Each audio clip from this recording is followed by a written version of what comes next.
वो घर श्मशान है जिसमें प्रभु चर्चा न हो। आज का मानव इतना व्यस्त है कि चाह कर भी भजन के लिए समय नहीं निकाल पाता। ऐसी परिस्थिति में गीता का संदेश कर्ण कुहरों तक पहुंच भर जाए तो परम श्रेय और समृद्धि के संस्कारों का बीजारोपण हो जाता है। भगवान की वाणी के इन कैसेटों से दिन भर उस परम प्रभु का स्मरण बना रहेगा और यही भजन की आधारशिला है।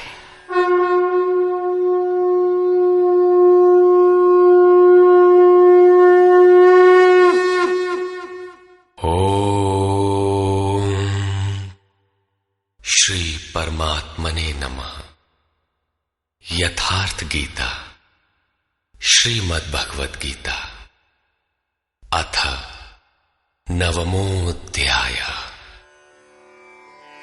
प्रस्तुत अध्याय में योगेश्वर श्री कृष्ण ने स्वयं चर्चा की कि योग युक्त पुरुष का ऐश्वर्य कैसा है, सब में व्याप्त रहने पर भी वो कैसे निर्लेप है, करते हुए भी वो कैसे अकर्ता है। उस पुरुष के स्वभाव एवं प्रभाव पर प्रकाश डाला। योग को आचरण में ढालने पर आने वाले देवतादिक विघ्नों से सतर्क किया और उस पुरुष के शरण होने पर बल दिया। श्री भगवान उवाच।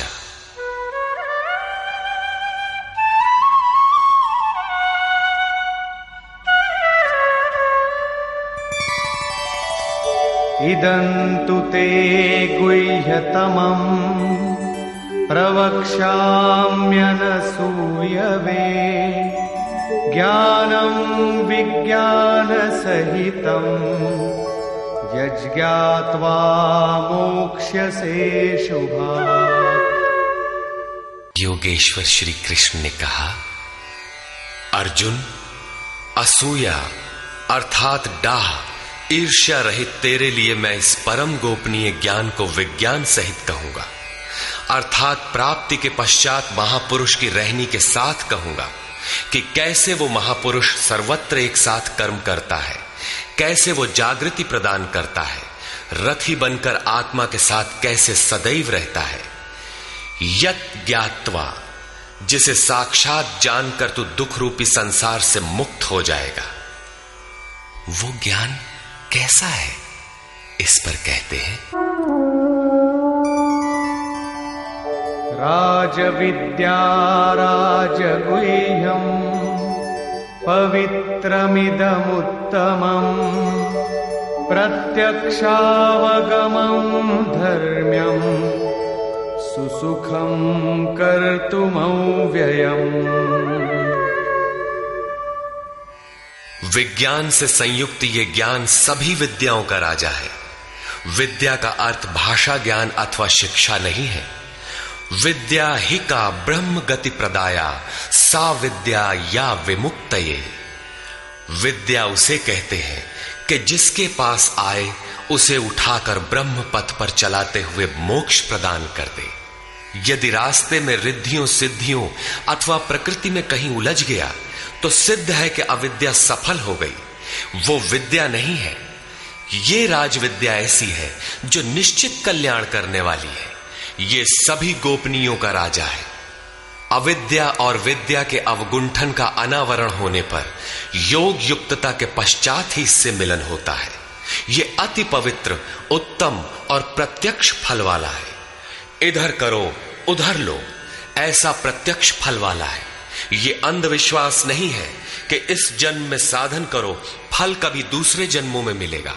ये परम धर्म परमात्मा से संयुक्त है। विज्ञान सहित ये ज्ञान करने में सरल और अविनाशी है। अश्रद्दधानाः पुरुषा धर्मस्यास्य परन्तप अप्राप्य मां निवर्तन्ते मृत्यु संसार वर्त्मनि। परंतप अर्जुन, इस धर्म में अर्थात जिसका थोड़ा भी साधन करने पर विनाश नहीं होता, श्रद्धा रहित पुरुष मुझे प्राप्त न होकर संसार क्षेत्र में भ्रमण करता ही रहता है। अतः श्रद्धा अनिवार्य है। क्या आप संसार से परे हैं? इस पर कहते हैं, मया ततमिदं सर्वं जगदव्यक्तमूर्तिना मत्स्थानि सर्वभूतानि न चाहं तेष्वस्थितः। मुझ अव्यक्त स्वरूप से ये सब जगत व्याप्त है, अर्थात मैं जिस स्वरूप में स्थित हूं वो सर्वत्र व्याप्त है। सभी प्राणी मुझ में स्थान पाए हैं, किंतु मैं उनमें स्थित नहीं हूं, क्योंकि मैं अव्यक्त स्वरूप में स्थित हूं। महापुरुष जिस अव्यक्त स्वरूप में स्थित हैं, वहीं से अर्थात शरीर छोड़कर उसी अव्यक्त स्तर से ही बात करते हैं। इसी क्रम में आगे कहते हैं, न च मत्स्थानि भूतानि पश्य मे योगमैश्वरम् भूतभृन्न च भूतस्थो ममात्मा भूतभावनः।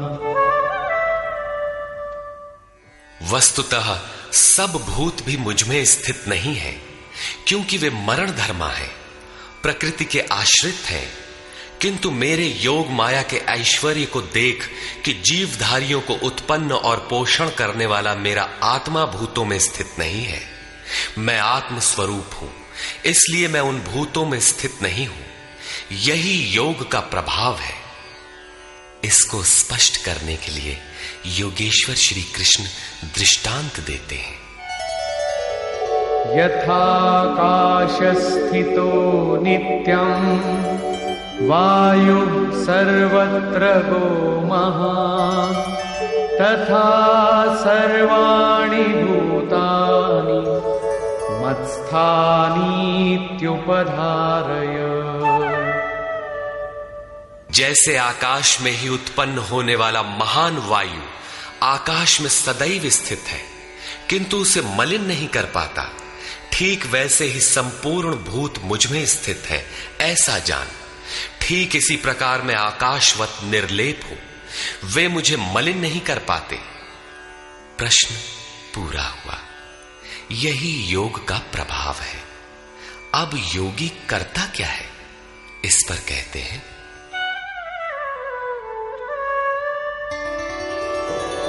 सर्वभूतानि कौन्तेय प्रकृतिं यान्ति मामिकाम् कल्पक्षये पुनस्तानि कल्पादौ विसृजाम्यहम्। अर्जुन, कल्प के विलय काल में सब भूत मेरी प्रकृति अर्थात मेरे स्वभाव को प्राप्त होते हैं, और कल्प के आदि में मैं उनको बार बार विसृजामि विशेष रूप से सृजन करता हूं। थे तो वे पहले से, किंतु विकृत थे, उन्हीं को रचता हूं, सजाता हूं। जो अचेत हैं उन्हें जागृत करता हूं, कल्प के लिए प्रेरित करता हूं। कल्प का तात्पर्य है उत्थानोन्मुख परिवर्तन। आसुरी संपद से निकलकर जैसे जैसे पुरुष दैवी संपद में प्रवेश पाता है, यहीं से कल्प का आरंभ है, और जब ईश्वर भाव को प्राप्त हो जाता है, वही कल्प का क्षय है। अपना कर्म पूरा करके कल्प भी विलय हो जाता है। भजन का आरंभ कल्प का आदि है, और भजन की पराकाष्ठा जहां लक्ष्य विदित होता है, कल्प का अंत है। जब ये प्रत्यगात्मा योनियों के कारणभूत राग द्वेषादि से मुक्ति पाकर अपने शाश्वत स्वरूप में स्थिर हो जाए, इसी को श्री कृष्ण कहते हैं कि वो मेरी प्रकृति को प्राप्त होता है। जो महापुरुष प्रकृति का विलय करके स्वरूप में प्रवेश पा गया, उसकी प्रकृति कैसी? क्या उसमें प्रकृति शेष ही है? नहीं। अध्याय 3 के 33वें श्लोक में योगेश्वर श्री कृष्ण कह चुके हैं कि सभी प्राणी अपनी प्रकृति को प्राप्त होते हैं। जैसा उनके ऊपर प्रकृति के गुणों का दबाव है, वैसा करते हैं। और ज्ञानवानपि, प्रत्यक्ष दर्शन के साथ जानकारी वाला ज्ञानी भी अपनी प्रकृति के सदृश चेष्टा करता है। ये पीछे वालों के कल्याण के लिए करता है। पूर्ण ज्ञानी तत्व स्थित महापुरुष की रहनी ही उसकी प्रकृति है। वो अपने इसी स्वभाव में बरतता है। कल्प के क्षय में लोग महापुरुष की इसी रहनी को प्राप्त होते हैं। महापुरुष के इसी कृतित्व पर पुनः प्रकाश डालते हैं। प्रकृतिं स्वामवष्टभ्य विसृजामि पुनः पुनः भूतग्राममिमं कृत्स्नम् अवशं प्रकृतेर्वशात्। अपनी प्रकृति अर्थात महापुरुष की रहनी स्वीकार करके प्रकृतेर्वशांत, अपने अपने स्वभाव में स्थित प्रकृति के गुणों से परवश हुए इन संपूर्ण भूत समुदाय को मैं बारंबार विसृजाम, विशेष सृजन, विशेष रूप से सजाता हूं। इन्हें अपने स्वरूप की ओर बढ़ने के लिए प्रेरित करता हूं। तब तो आप इस कर्म से बंधे हैं। न च मां तानि कर्माणि निबध्नन्ति धनञ्जय उदासीनवदासीनम् असक्तं तेषु कर्मसु।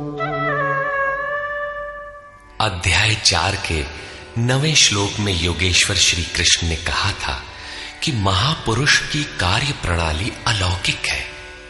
अध्याय 9 के 4थे श्लोक में बताया, मैं अव्यक्त रूप से करता हूं। यहां भी वही कहते हैं, धनंजय, जिन कर्मों को मैं अदृश्य रूप से करता हूं उसमें मेरी आसक्ति नहीं है।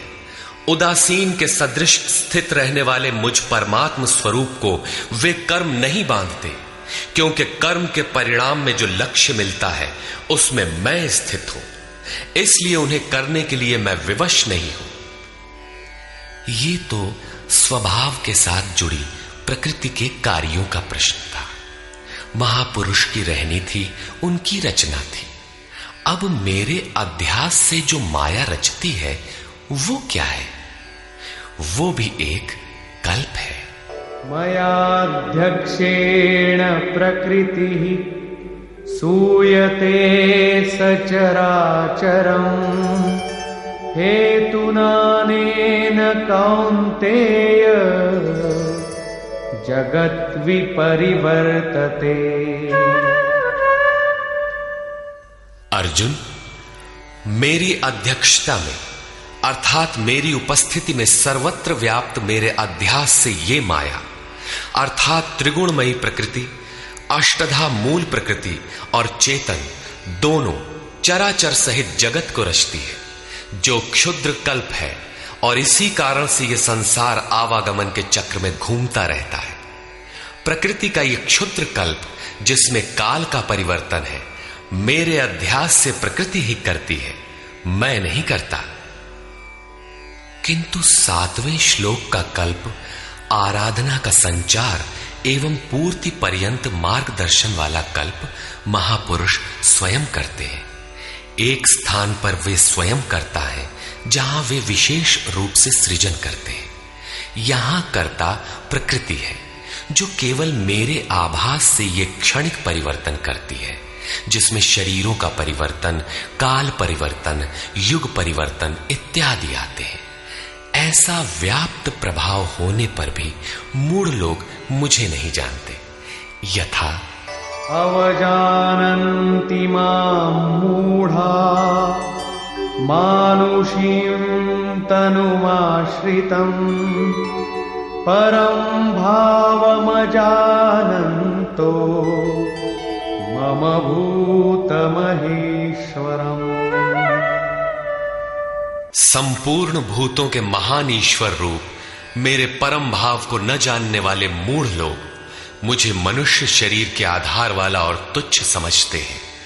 संपूर्ण प्राणियों के ईश्वरों का भी जो महान ईश्वर है, उस परम भाव में मैं स्थित हूं, किंतु हूं मनुष्य शरीरधारी। मूढ़ लोग इसे नहीं जानते, वे मुझे मनुष्य कहकर संबोधित करते हैं। उनका दोष भी क्या है? जब वे दृष्टिपात करते हैं तो महापुरुष का शरीर ही तो दिखाई पड़ता है। कैसे वे समझे कि आप महान ईश्वर भाव में स्थित हैं? वे क्यों नहीं देख पाते? इस पर कहते हैं, मोघाशा मोघ कर्माणो मोघ ज्ञानाविचेतसः राक्षसीमासुरीं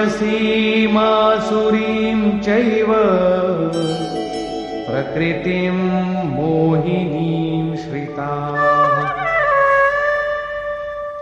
वे वृथा आशा अर्थात जो कभी पूर्ण न हो ऐसी आशा, वृथा कर्म अर्थात बंधनकारी कर्म, वृथा ज्ञान अर्थात जो वस्तुतः अज्ञान है, विचेतसः विशेष रूप से अचेत हुए राक्षसों और असुरों के से मोहित होने वाले स्वभाव को धारण किए होते हैं, अर्थात आसुरी स्वभाव वाले होते हैं। इसलिए मनुष्य समझते हैं असुर और राक्षस मन का एक स्वभाव है, न कि कोई जाति या योनि। आसुरी स्वभाव वाले मुझे नहीं जान पाते, किंतु महात्मा जन मुझे जानते और भजते हैं। महात्मानस्तु मां पार्थ दैवीं प्रकृतिमाश्रिताः भजन्त्यनन्यमनसो ज्ञात्वा भूतादिमौ व्ययम्। हे पार्थ, परंतु दैवी प्रकृति अर्थात दैवी संपत्ति के आश्रित हुए महात्मा जन मुझे सब भूतों का आदिकरण अव्यक्त और अक्षर जानकर अनन्य मन से अर्थात मन के अंतराल में किसी अन्य को स्थान न देकर केवल मुझ में श्रद्धा रखकर निरंतर मुझे भजते हैं। किस प्रकार भजते हैं?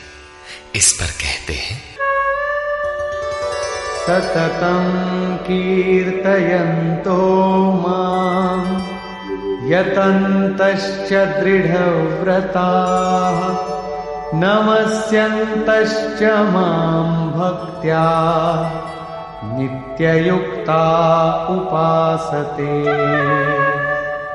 वे निरंतर चिंतन के व्रत में अचल रहते हुए मेरे गुणों का चिंतन करते हैं, प्राप्ति के यत्न करते हैं और मुझे बारंबार नमस्कार करते हुए सदैव मुझसे संयुक्त होकर अनन्य भक्ति से मुझे उपासते हैं, अविरल लगे रहते हैं।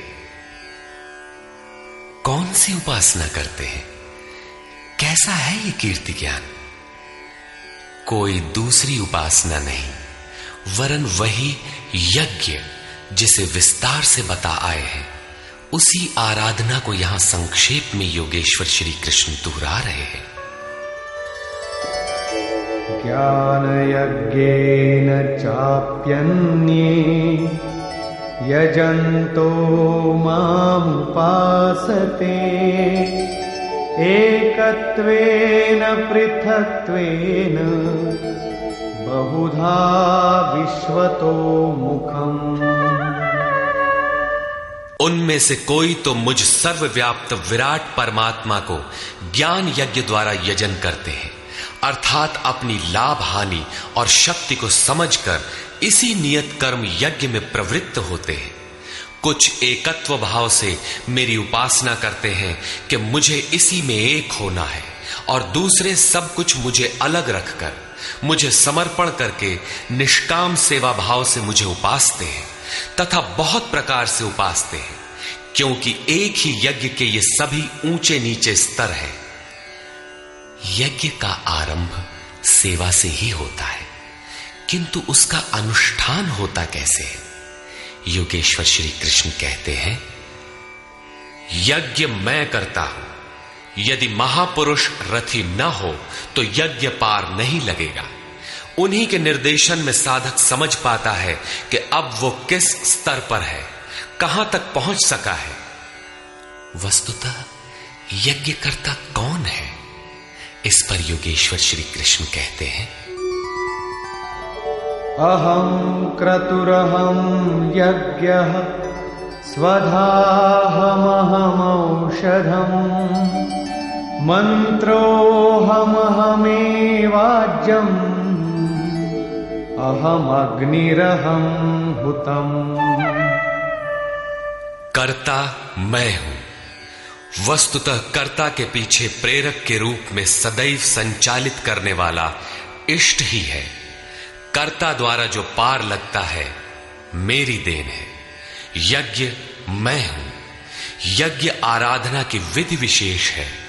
पूर्ति काल में यज्ञ जिसका सृजन करता है, उस अमृत का पान करने वाला पुरुष सनातन ब्रह्म में प्रवेश पा जाता है।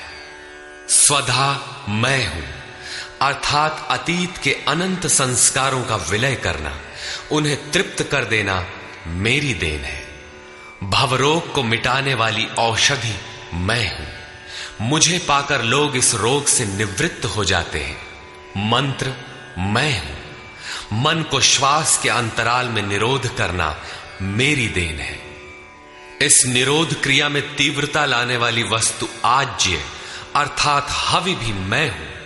अग्नि मैं हूं। मेरे ही प्रकाश में मन की सभी प्रवृत्तियां विलय होती हैं तथा हवन अर्थात समर्पण भी मैं ही हूं। यहां योगेश्वर श्री कृष्ण बार बार मैं हूं कह रहे हैं। इसका आशय मात्र इतना है कि मैं ही प्रेरक के रूप में आत्मा से अभिन्न होकर खड़ा हो जाता हूं तथा निरंतर निर्णय देते हुए योग क्रिया को पूर्ण कराता हूं। इसी का नाम विज्ञान है। पूज्य महाराज जी कहा करते थे कि जब तक इष्ट देव रथी होकर श्वास प्रश्वास पर रोकथाम न करने लगे तब तक भजन आरंभ ही नहीं होता। कोई लाख आंख मूंदे भजन करे, शरीर को तपा डाले, लेकिन जब तक जिस परमात्मा की हमें चाह है वो जिस सतह पर हम खड़े हैं उस स्तर पर उतरकर आत्मा से अभिन्न होकर जागृत नहीं हो जाता, तब तक सही मात्रा में भजन का स्वरूप समझ में नहीं आता। इसीलिए महाराज जी कहते थे, मेरे स्वरूप को पकड़ो, मैं सब दूंगा। श्री कृष्ण कहते हैं, सब मुझसे होता है। पिताहमस्य जगतो माता धाता पितामहः वेद्यं पवित्रमोंकार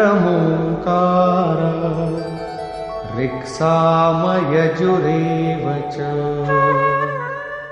अर्जुन, मैं ही संपूर्ण जगत का धाता अर्थात धारण करने वाला, पिता अर्थात पालन करने वाला, माता अर्थात उत्पन्न करने वाला, पितामह अर्थात मूल उद्गम हूं जिसमें सभी प्रवेश पाते हैं, और जानने योग्य पवित्र ओंकार अर्थात जो अहम आकारः इति ओंकारः वो परमात्मा मेरे स्वरूप में है।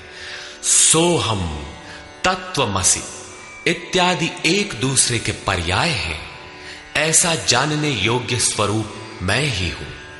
ऋक् अर्थात संपूर्ण प्रार्थना, साम अर्थात समत्व दिलाने वाली प्रक्रिया, यजुः अर्थात यजन की विधि विशेष भी मैं ही हूं। योग अनुष्ठान के उक्त तीनों आवश्यक अंग मुझसे होते हैं। गतिर्भर्ता प्रभु साक्षी निवास शरणं सुहृत् प्रभवः प्रलयस्थानं निधानं बीजमव्ययम्। हे अर्जुन, गति अर्थात प्राप्त होने योग्य परम गति, भर्ता भरण पोषण करने वाला, सबका स्वामी, साक्षी अर्थात दृष्टा रूप में स्थित सबको जानने वाला, सबका वास स्थान शरण लेने योग्य, अकारण प्रेमी मित्र, उत्पत्ति और प्रलय अर्थात शुभाशुभ संस्कारों का विलय तथा अविनाशी कारण मैं ही हूं, अर्थात अंत में जिनमें प्रवेश मिलता है वे सारी विभूतियां मैं ही हूं। तपाम्यहमहं वर्षं निगृह्णाम्युत्सृजामि च अमृतं चैव मृत्युश्च सदसच्चाहमर्जुन। मैं सूर्य रूप से तपता हूं, वर्षा को आकर्षित करता हूं, मृत्यु से परे अमृतत्व तथा मृत्यु, सत और असत सब कुछ मैं ही हूं, अर्थात जो परम प्रकाश प्रदान करता है वो सूर्य मैं ही हूं। कभी कभी भजने वाले मुझे असत भी मान बैठते हैं, वे मृत्यु को प्राप्त होते हैं। इस प्रकार कहते हैं, त्रैविद्या मां सोमपाः पूतपापाः यज्ञैरिष्ट्वा स्वर्गतिं प्रार्थयन्ते ते पुण्यमासाद्य सुरेन्द्रलोकम् अश्नन्ति दिव्यान् दिवि देवभोगान्। आराधना विद्या के तीनों अंग ऋक्, साम और यज अर्थात प्रार्थना, समत्व की प्रक्रिया और यजन का आचरण करने वाले, सोम अर्थात चंद्रमा के क्षीण प्रकाश को पाने वाले, पाप से मुक्त होकर पवित्र हुए पुरुष उसी यज्ञ की निर्धारित प्रक्रिया द्वारा मुझे इष्ट रूप में पूजकर स्वर्ग के लिए प्रार्थना करते हैं। यही असत की कामना है जिससे वे मृत्यु को प्राप्त होते हैं, उनका पुनर्जन्म होता है, जैसा पिछले श्लोक में योगेश्वर ने बताया। वे पूजते मुझे ही हैं, उसी निर्धारित विधि से पूजते हैं, किंतु बदले में स्वर्ग की याचना करते हैं। वे पुरुष अपने पुण्य के फल स्वरूप इंद्रलोक को प्राप्त होकर स्वर्ग में देवताओं के दिव्य भोग भोगते हैं, अर्थात ये भोग भी मैं ही देता हूं। ते तं भुक्त्वा स्वर्गलोकं विशालम् क्षीणे पुण्ये मर्त्यलोकं विशन्ति एवं त्रयी धर्ममनुप्रपन्ना गतागतं कामकामा लभन्ते। वे उस विशाल स्वर्ग को भोग कर पुण्य क्षीण होने पर मृत्युलोक अर्थात जन्म मृत्यु को प्राप्त होते हैं। इस प्रकार त्रयी धर्मम प्रार्थना, समत्व एवं यजन की तीनों विधियों से एक ही यज्ञ का अनुष्ठान करने वाले मेरे शरण हुए भी कामना वाले पुरुष बारंबार जाने आने को अर्थात पुनर्जन्म को प्राप्त होते हैं। अतः किसी प्रकार की कामना नहीं करनी चाहिए। जो कामना नहीं करते उन्हें क्या मिलता है? अनन्याश्चिन्तयन्तो मां ये जनाः पर्युपासते तेषां नित्याभियुक्तानां योगक्षेमं वहाम्यहम्। अनन्य भाव से मुझ में स्थित भक्तजन मुझ परमात्म स्वरूप का निरंतर चिंतन करते हैं। पर्युपासते लेश मात्र भी त्रुटि न रखकर मुझे उपासते हैं। उन नित्य एक ही भाव से संयुक्त हुए पुरुषों का योगक्षेम मैं स्वयं वहन करता हूं, अर्थात उनके योग की सुरक्षा की सारी जिम्मेदारी मैं अपने हाथ में लेता हूं। इतना होने पर भी लोग अन्य देवताओं को भजते हैं। येऽप्यन्य देवता भक्ता यजन्ते श्रद्धयान्विता तेऽपि मामेव कौन्तेय यजन्त्य विधिपूर्वकम्। कौन्तेय, श्रद्धा से युक्त हुए जो भक्त दूसरे दूसरे देवताओं को पूजते हैं वे भी मुझे ही पूजते हैं, किंतु उनका वो पूजना अविधि पूर्वक है, मेरी प्राप्ति की विधि से रहित है। यहां योगेश्वर श्री कृष्ण ने दूसरी बार देवताओं के प्रकरण को लिया है।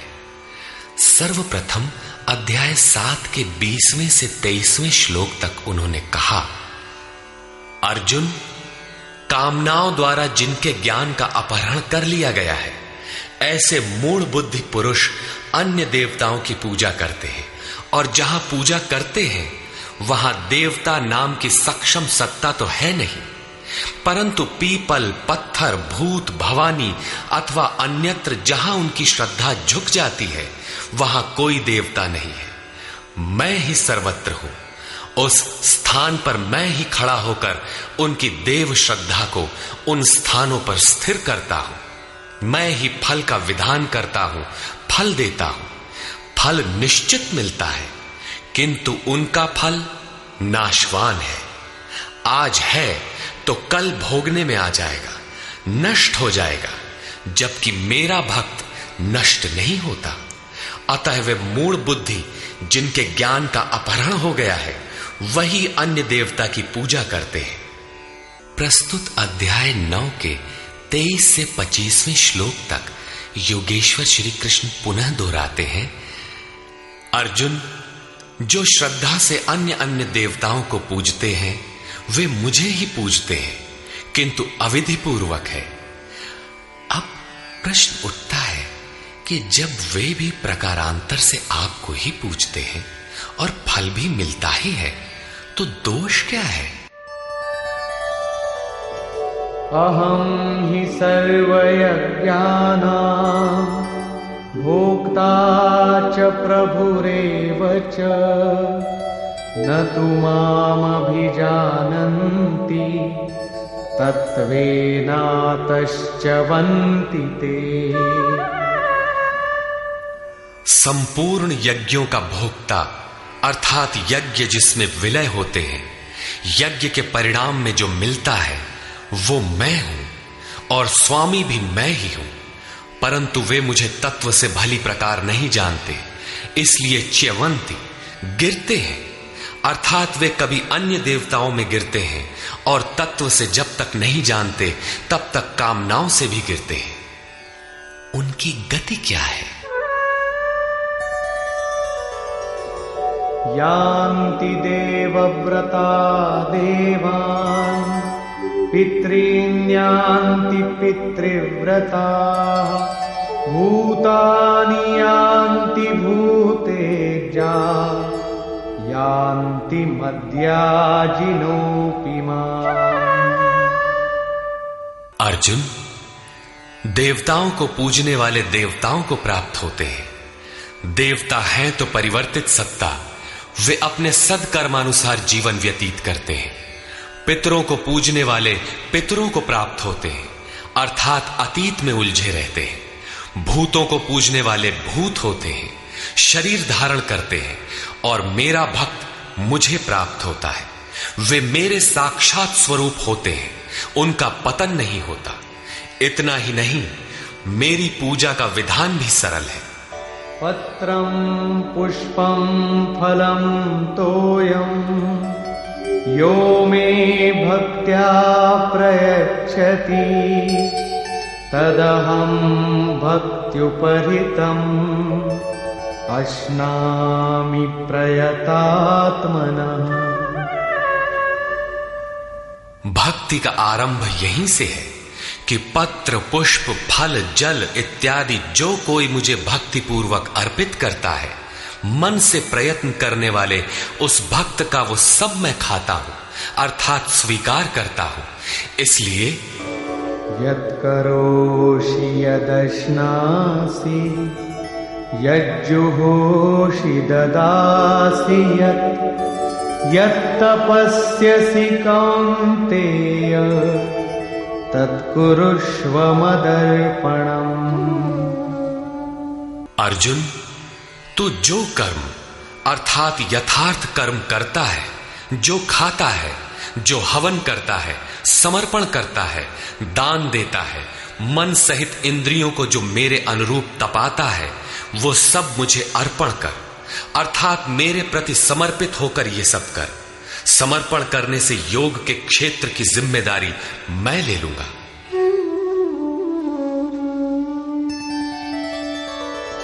शुभाशुभ फलैरेवं मोक्ष्यसे कर्म बन्धनैः संन्यासयोगयुक्तात्मा विमुक्तो मामुपैष्यसि।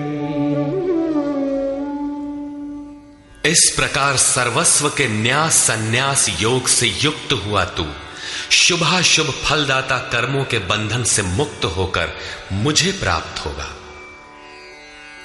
उपर्युक्त 3 श्लोकों में योगेश्वर श्री कृष्ण ने क्रमबद्ध साधन और उसके परिणाम का चित्रण किया है। पहले पत्र पुष्प फल जल का पूर्ण श्रद्धा से अर्पण, दूसरे समर्पित होकर कर्म का आचरण और तीसरे पूर्ण समर्पण के साथ सर्वस्व का त्याग।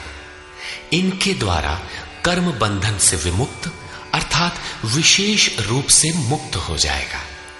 मुक्ति से मिलेगा क्या? बताया मुझे प्राप्त होगा। यहां मुक्ति और प्राप्ति एक दूसरे के पूरक है। आपकी प्राप्ति ही मुक्ति है, तो उससे लाभ इस पर कहते हैं समोहं सर्वभूतेषु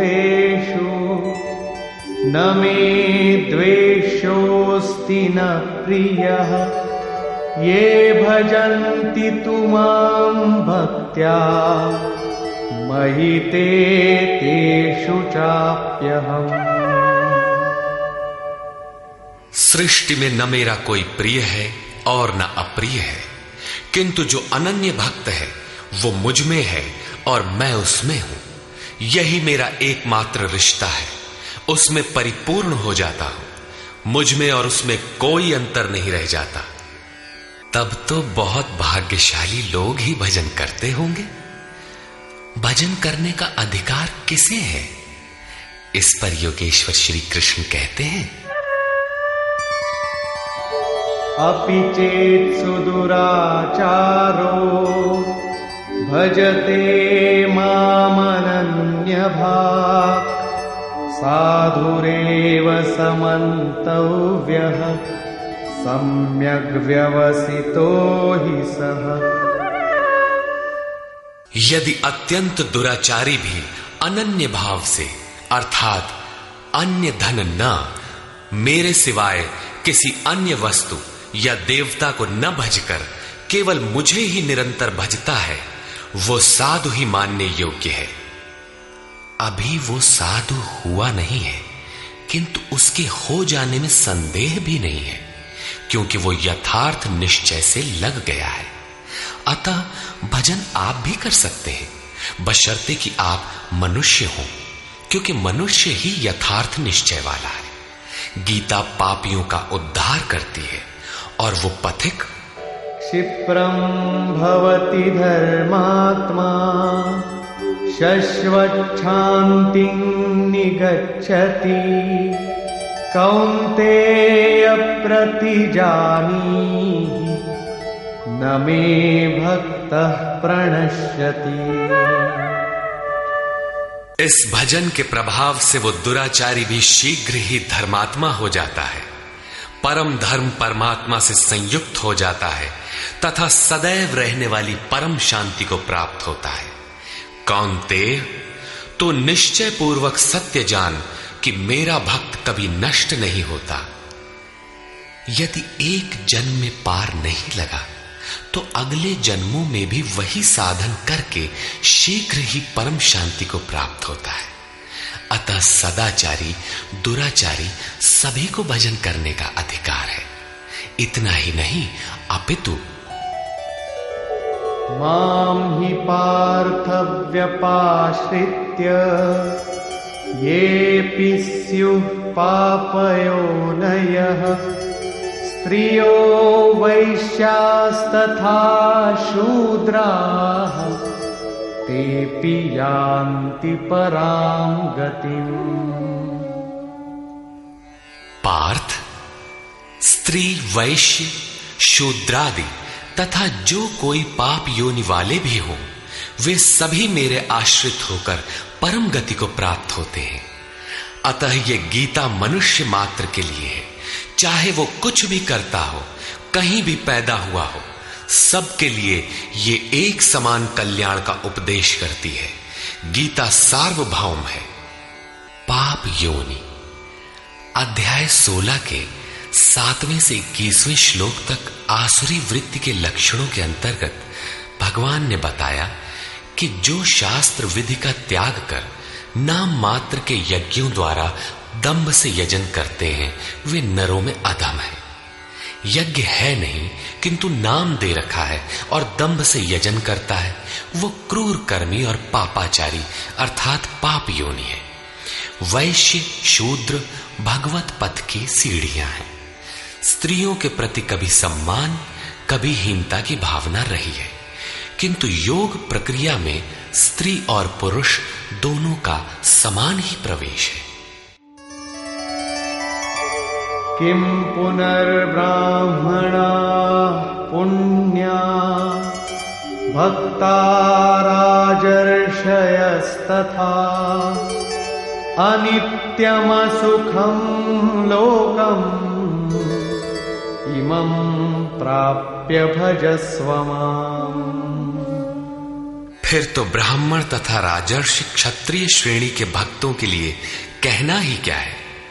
ब्राह्मण एक अवस्था विशेष है जिसमें ब्रह्म में प्रवेश दिला देने वाली सारी योग्यताएं विद्यमान है। शांति, आर्जव, अनुभवी, उपलब्धि, ध्यान और इष्ट के निर्देशन पर जिसमें चलने की क्षमता है, यही ब्राह्मण की अवस्था है। राजर्षि क्षत्रिय में रिद्धियों सिद्धियों का संचार, शौर्य, स्वामी भाव, पीछे न हटने का स्वभाव रहता है। इस योग स्तर पर पहुंचे हुए योगी तो पार होते ही हैं, उनके लिए क्या कहना है। अतः अर्जुन, तू सुख रहित क्षण भंगुर इस मनुष्य शरीर को प्राप्त होकर मेरा ही भजन कर। इस नश्वर शरीर के ममत्व पोषण में समय नष्ट न कर। अतः वे भजन की धारणा पर प्रोत्साहन देते हैं। मन्मना भव मद्भक्तो मद्याजी मां नमस्कुरु मामे वैश्यसि युक्त्वैवम् आत्मानं मत्परायणः। अर्जुन, मेरे में ही मन वाला हो, सिवाय मेरे दूसरे भाव मन में ना आने पाए। मेरा अनन्य भक्त हो, अनवरत चिंतन में लग, श्रद्धा सहित मेरा ही निरंतर पूजन कर और मेरे को ही नमस्कार कर। इस प्रकार मेरे शरण हुआ, आत्मा को मुझ में एक ही भाव से स्थित कर, तो मुझे ही प्राप्त होगा, अर्थात मेरे साथ एकता प्राप्त करेगा। निष्कर्ष, इस अध्याय के आरंभ में श्री कृष्ण ने कहा, अर्जुन, तुझ दोष रहित भक्त के लिए मैं इस ज्ञान को विज्ञान सहित कहूंगा, जिसे जानकर कुछ भी जानना शेष नहीं रहेगा। इसे जानकर तू संसार बंधन से छूट जाएगा। यह ज्ञान संपूर्ण विद्याओं का राजा है। विद्या वह है जो परब्रह्म में प्रवेश दिलाए। यह ज्ञान उसका भी राजा है, अर्थात निश्चित कल्याण करने वाला है। यह संपूर्ण गोपनीयों का भी राजा है। गोपनीय वस्तु को भी प्रत्यक्ष कराने वाला है। यह प्रत्यक्ष फल वाला, साधन करने में सुगम और अविनाशी है। इसका थोड़ा भी साधन आपसे पार लग जाए तो इसका कभी नाश नहीं होता, वरन इसके प्रभाव से वह परम श्रेय तक पहुंच जाता है। किंतु इसमें एक शर्त है। श्रद्धा विहीन पुरुष परम गति को प्राप्त न होकर संसार चक्र में भटकता है। योगेश्वर श्री कृष्ण ने योग के ऐश्वर्य पर भी प्रकाश डाला। दुख के संयोग का वियोग ही योग है। अर्थात जो संसार के संयोग वियोग से सर्वथा रहित है, उसका नाम योग है। परम तत्व परमात्मा के मिलन का नाम योग है। परमात्मा की प्राप्ति ही योग की पराकाष्ठा है। जो इसमें प्रवेश पा गया, उस योगी के प्रभाव को देख कि संपूर्ण भूतों का स्वामी और जीवधारियों का पोषण करने वाला होने पर भी मेरा आत्मा उन भूतों में स्थित नहीं है। मैं आत्म स्वरूप में स्थित हूं। वही हूं जैसे आकाश से उत्पन्न सर्वत्र विचरने वाला वायु आकाश में ही स्थित है, किंतु उसे मलिन नहीं कर पाता। उसी प्रकार संपूर्ण भूत मुझ में स्थित है, लेकिन मैं उनमें लिप्त नहीं हूं। अर्जुन, कल्प के आदि में मैं भूतों को विशेष प्रकार से रचता हूं, सजाता हूं, और कल्प के पूर्ति काल में संपूर्ण भूत मेरी प्रकृति को अर्थात योगारूढ़ महापुरुष की रहनी को, उनके अव्यक्त भाव को प्राप्त होते हैं। यद्यपि महापुरुष प्रकृति से परे हैं, किंतु प्राप्ति के पश्चात स्वभाव अर्थात स्वयं में स्थित रहते हुए लोक संग्रह के लिए जो कार्य करता है, वह उसकी एक रहनी है। इसी रहनी के कार्यकलाप को उस महापुरुष की प्रकृति कहकर संबोधित किया गया है। एक रचयिता तो मैं हूं जो भूतों को कल्प के लिए प्रेरित करता हूं, और दूसरी रचयिता त्रिगुणमयी प्रकृति है जो मेरे अध्यास से चराचर सहित भूतों को रचती है। यह भी एक कल्प है जिसमें शरीर परिवर्तन, स्वभाव परिवर्तन और काल परिवर्तन निहित है। इस प्रकार कल्प दो प्रकार के हैं। एक तो वस्तु का, शरीर और काल का परिवर्तन कल्प है। यह परिवर्तन प्रकृति ही मेरे आभास से करती है, किंतु इससे महान कल्प जो आत्मा को निर्मल स्वरूप प्रदान करता है, उसका श्रृंगार महापुरुष करते हैं। वे अचेत भूतों को सचेत करते हैं। भजन का आदि ही इस कल्प का आरंभ है, और भजन की पराकाष्ठा कल्प का अंत है। जब यह कल्प भवरोग से पूर्ण निरोग बनाकर शाश्वत ब्रह्म में प्रवेश अर्थात स्थिति दिला देता है, उस प्रवेश काल में योगी मेरी रहनी और मेरे स्वरूप को प्राप्त होता है। प्राप्ति के पश्चात महापुरुष की रहनी ही उसकी प्रकृति है। योगेश्वर श्री कृष्ण कहते हैं, अर्जुन, मूढ़ लोग मुझे नहीं जानते, मुझ ईश्वरों के ईश्वर को भी तुच्छ समझते हैं। साधारण मनुष्य मानते हैं। प्रत्येक महापुरुष के साथ यह विडंबना रही है कि तत्कालीन समाज ने उनकी उपेक्षा की, उनका डटकर विरोध हुआ। श्री कृष्ण भी इसके अपवाद नहीं थे।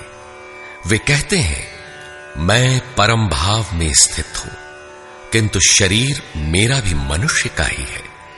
अतः मूढ़ पुरुष मुझे तुच्छ कहकर, मनुष्य कहकर संबोधित करते हैं। ऐसे लोग व्यर्थ आशा वाले, व्यर्थ कर्म वाले, व्यर्थ ज्ञान वाले हैं कि कुछ भी करें और कह दें कि हम तो कामना नहीं करते, हो गए निष्काम कर्मयोगी। वे आसुरी स्वभाव वाले मुझे नहीं परख पाते, किंतु दैवी संपत्ति को प्राप्त जन अनन्य भाव से मेरा ध्यान करते हैं, मेरे गुणों का निरंतर चिंतन करते हैं। अनन्य उपासना अर्थात यज्ञार्थ कर्म के दो ही मार्ग हैं। पहला है ज्ञान मार्ग अर्थात अपने भरोसे, अपनी शक्ति को समझकर उसी नियत कर्म में प्रवृत्त होना, और दूसरी विधि स्वामी सेवक भावना की है, जिसमें सद्गुरु के प्रति समर्पित होकर वही कर्म किया जाता है। इन्हीं दो दृष्टियों से लोग मुझे उपासते हैं, किंतु उनके द्वारा जो पार लगता है वह यज्ञ, वह हवन, वह कर्ता, श्रद्धा और औषधि जिससे भावरोग की चिकित्सा होती है, मैं ही हूं। अंत में जो गति प्राप्त होती है वह गति भी मैं ही हूं। इसी यज्ञ को लोग त्रैविद्या, प्रार्थना, यजन और समत्व दिलाने वाली विधियों से संपादित करते हैं, किंतु बदले में स्वर्ग की कामना करते हैं। तो मैं स्वर्ग भी देता हूं। उसके स्वभाव से वे इंद्र पद प्राप्त कर लेते हैं, दीर्घ काल तक उसे भोगते हैं, किंतु पुण्य क्षीण होने पर वे पुनर्जन्म को प्राप्त होते हैं। उनकी क्रिया सही थी, किंतु भोगों की कामना रहने पर पुनर्जन्म पाते हैं। अतः भोगों की कामना नहीं करनी चाहिए। जो अनन्य भाव से, अर्थात मेरे सिवाय दूसरा है ही नहीं, ऐसे भाव से जो निरंतर मेरा चिंतन करते हैं, लेश मात्र भी त्रुटि न रह जाए, ऐसे जो भजते हैं, उनके योग की सुरक्षा का भार मैं अपने हाथ में ले लेता हूं। इतना होने पर भी कुछ लोग अन्य देवताओं की पूजा करते हैं। वे भी मेरी ही पूजा करते हैं, किंतु वह मेरी प्राप्ति की विधि नहीं है। वे संपूर्ण यज्ञों के भोक्ता के रूप में मुझे नहीं जानते, अर्थात उनकी पूजा के परिणाम में मैं नहीं मिलता, इसीलिए उनका पतन हो जाता है। वे देवता, भूत अथवा पितरों के कल्पित रूप में निवास करते हैं, जबकि मेरा भक्त साक्षात मुझ में निवास करता है, मेरा ही स्वरूप हो जाता है। योगेश्वर श्री कृष्ण ने इस यज्ञार्थ कर्म को अत्यंत सुगम बताया कि कोई फल फूल या जो भी श्रद्धा से देता है, उसे मैं स्वीकार करता हूं। अतः अर्जुन, तू जो कुछ आराधना करता है, मुझे समर्पित कर। जब सर्वस्व का न्यास हो जाएगा, तब योग से युक्त हुआ तू कर्मों के बंधन से मुक्त हो जाएगा, और वह मुक्ति मेरा ही स्वरूप है। दुनिया में सब प्राणी मेरे ही हैं। किसी भी प्राणी से न मुझे प्रेम है न द्वेष, मैं तटस्थ हूं। किंतु जो मेरा अनन्य भक्त है, मैं उसमें हूं, वो मुझ में है। अत्यंत दुराचारी, जघन्यतम पापी ही कोई क्यों ना हो, फिर भी अनन्य श्रद्धा भक्ति से मुझे भजता है, तो वह साधु मानने योग्य है। उसका निश्चय स्थिर है, तो वह शीघ्र ही परम से संयुक्त हो जाता है और सदा रहने वाली परम शांति को प्राप्त होता है। यहां श्री कृष्ण ने स्पष्ट किया कि धार्मिक कौन है। सृष्टि में जन्म लेने वाला कोई भी प्राणी अनन्य भाव से एक परमात्मा को भजता है, उसका चिंतन करता है, तो वह शीघ्र ही धार्मिक हो जाता है। अतः धार्मिक वह है जो एक परमात्मा का सुमिरन करता है। अंत में आश्वासन देते हैं, अर्जुन, मेरा भक्त कभी नष्ट नहीं होता। कोई शूद्र हो, नीच हो, आदिवासी हो या अनादिवासी या कुछ भी नामधारी हो, पुरुष अथवा स्त्री हो, अथवा पाप योनि तिर्यक योनि वाला भी जो हो, मेरी शरण होकर परम श्रेय को प्राप्त होता है। इसलिए अर्जुन, सुख रहित क्षण भंगुर किंतु दुर्लभ मनुष्य शरीर को पाकर मेरा भजन कर। फिर तो जो ब्रह्म में प्रवेश दिलाने वाली योग्यताओं से युक्त है, उस ब्राह्मण तथा जो राजर्षित्व के स्तर से भजने वाला है, ऐसे योगी के लिए कहना ही क्या है, वह तो पार ही है। अतः अर्जुन, निरंतर मुझ में मन वाला हो, निरंतर नमस्कार कर। इस प्रकार मेरी शरण में हुआ तू मुझे ही प्राप्त होगा, जहां से पीछे लौटकर नहीं आना पड़ता। प्रस्तुत अध्याय में उस विद्या पर प्रकाश डाला गया जिसे श्री कृष्ण स्वयं जागृत करते हैं। यह राज विद्या है जो एक बार जागृत होने पर निश्चित कल्याण करती है। अतः ओम तत्सदिति श्रीमद्भगवद गीता सूपनिषत्सु ब्रह्म विद्यायाम योग शास्त्रे श्री कृष्णार्जुन संवादे राज विद्या जागृति नाम नवमोऽध्यायः। इस प्रकार स्वामी अड़गड़ानंद कृत श्रीमद् भगवद गीता के भाष्य यथार्थ गीता का 9वां अध्याय पूर्ण होता है। हरि ओम तत्सत।